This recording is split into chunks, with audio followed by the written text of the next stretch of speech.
Let's look at Genesis chapter 1, verse 9 through 13. It says, let's see.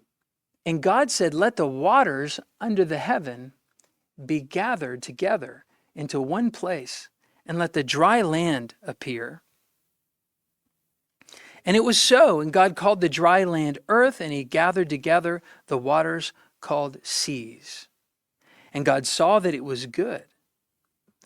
And God said, let the earth bring forth grass, the herb yielding seed, and the fruit tree yielding fruit, after his kind, whose seed is in itself upon the earth. And it was so. And the earth brought forth grass, and herb yielding seed after its kind, and the tree yielding fruit, whose seed was in itself after his kind. And God saw that it was good. So the evening and the morning were the third day. Well, that would be that'd be a good name for a band, don't you think? Third day. I think that's where they got it, right here in this passage.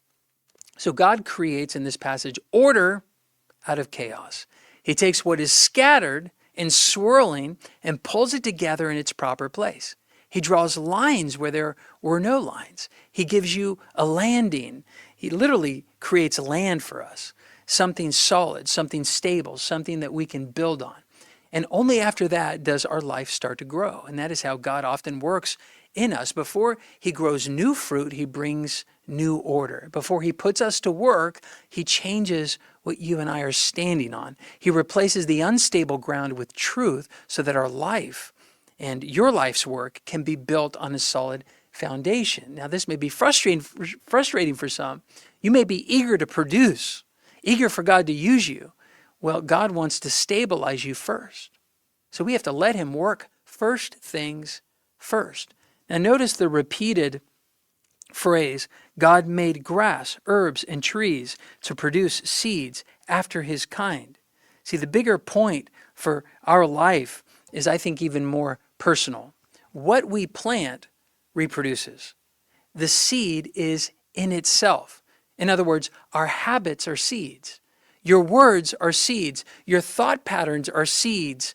Whatever you plant, you will get more of. So what are you growing in your soul right now?